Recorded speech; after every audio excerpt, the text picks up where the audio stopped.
नमस्कार मंडळी, आपल्या नवीन व्हिडिओमध्ये मनापासून स्वागत. आज आपण गावाकडच्या चुलीवर बनवणार आहोत एकदम पौष्टिक आणि चविष्ट अशी पालक इडली वडी आणि त्याच्यासोबत खाण्यासाठी झटपट होणारी ओल्या नारळाची चटणी. चला तर मग वेळ न घालवता रेसिपीला सुरुवात करूया. इथे मी मिक्सरच्या भांड्यामध्ये स्वच्छ धुतलेली पालक घेतलेली आहे. त्यामध्ये 1 वाटी रवा, 1 वाटी दही, 2 ते 3 हिरव्या मिरच्या, थोडंसं आलं हे घालून मिक्सरमध्ये आपण बारीक करून घेणार आहोत. तर हे वाटण आपले तयार झालेले आहे. एका बाउलमध्ये हे वाटण काढून घेऊया. आता हे वाटण 5 ते 10 मिनिटं तसेच ठेवून देऊया. आता मी इथे मध्यम आकाराचे 2 कांदे घेतलेले आहेत. ते आपण अगदी छोट्याले कट करून घेणार आहोत. आपला कांदा मस्त असा चिरून झालेला आहे.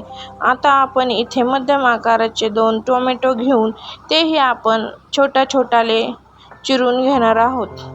आता इथे थोडी हिरवी कोथिंबीर ही आपण बारीक चिरून घेतलेली आहे आणि गाजर हे आपण असे किस करून घेणार आहोत.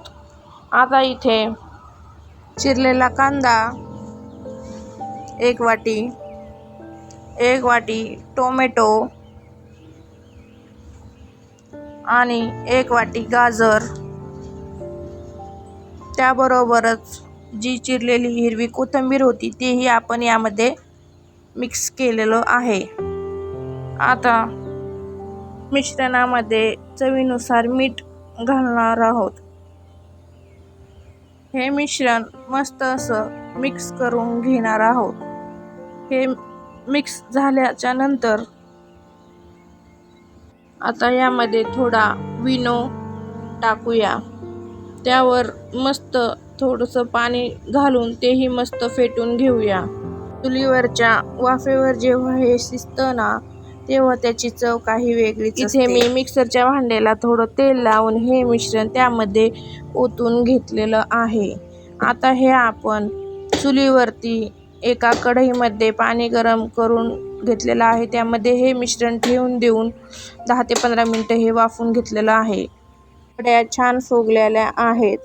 आता आपण इथे मिक्सरच्या भांड्यामध्ये ओला नारळाचे तुकडे, त्याबरोबरच 1 ते 2 हिरवी मिरची, थोडं आलं, पुदिना, चवीनुसार मीठ हे सगळं मिक्सरच्या भांड्यामध्ये वाटण करून घेतलेलं आहे. आता हे वाटण आपले तयार झालेलं आहे. त्यात आपण एका बाउलमध्ये हे काढून घेऊन त्याला आता आपण जिरे मोहरीची फोडणी देणार आहोत. तयार झाली आहे आपली नारळाची चटणी. बघा किती छान आणि जाळीदार झाल्यात आपल्या चुलीवरच्या पालक इडली वड्या आणि त्याबरोबरच नारळाची चटणी. तुम्हाला हा व्हिडिओ आवडला असेल तर लाईक करा, शेअर करा आणि आपल्या चॅनलला सबस्क्राईब करायला विसरू नका. पुन्हा भेटूया अशाच एका रेसिपी सोबत.